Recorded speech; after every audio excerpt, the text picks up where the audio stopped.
ವರ್ಷದ ಯುವಕ ಮತ್ತು ಯುವತಿಯರಿಗಾಗಿ ಮಾಡ್ತಾ ಇರುವಂತಹ ಒಂದು ಕ್ಯಾಂಪು.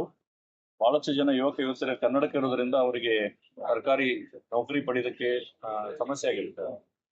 ಉದಾಹರಣೆಗೆ ಅವರು ಪೊಲೀಸ್ ಡಿಪಾರ್ಟ್ಮೆಂಟ್ ಅಲ್ಲಿ ಅಥವಾ ಆರ್ಮಿಯಲ್ಲಿ ಅಥವಾ ಏರ್ಫೋರ್ಸ್ ಅಲ್ಲಿ ರೈಲ್ವೇಸ್ ಅಲ್ಲಿ ಅವರಿಗೆ ಜಾಬ್ ಸಿಕ್ತು ಅಂತಂದ್ರೆ ಈ ಕನ್ನಡಕ್ಕೆ ಇದ್ರೆ ಅವ್ರಿಗೆ ಅನರ್ಹಗೊಳಿಸ್ತಾರೆ. ಅಂತವರಿಗೆ ಈ ಶಿಬಿರ ಮಾಡಿ ಅವ್ರಿಗೆ ಯಾರಿಗೆ ನಂಬರ್ ಇತ್ತಂದ್ರೆ ಆ ನಂಬರ್ ತೆಗೆಯುವಂತ ಒಂದು ವಿಧಾನನೇ ಎಲ್ಲ ಸಿಗ್ತಾ ಇದೆ. ಅಲ್ಲಿ ಅಂದ್ರೆ ಅವತ್ತು ಉಚಿತ ತಪಾಸಣೆ ಮಾಡ್ತಿರ್ಬೇಕಾದ್ರೆ ಇವತ್ತು ಕೆಲವೊಂದು ಟೆಸ್ಟ್ಗಳು ಇರುತ್ತೆ, ಅದನ್ನ ರಿಯಾಯಿತಿ ದರದಲ್ಲಿ ಮಾಡ್ತೀವಿ. ನಾರ್ಮಲ್ ಆಗಿ ಎಲ್ಲರೂ ಬಂದ್ರೆ ಅದನ್ನ 3000 ತನ ಆಗುತ್ತೆ, ಅದನ್ನ ನಾವು ರಿಯಾಯಿತಿ ದರದಲ್ಲಿ ಕಡಿಮೆ ದರದಲ್ಲಿ ಮಾಡ್ಕೊಡ್ತೀವಿ. ಮತ್ತು ಸರ್ಜರಿನೂ ನಾವು ಕಡಿಮೆ ದರದಲ್ಲಿ ಮಾಡ್ತಾ ಇದ್ದೀವಿ.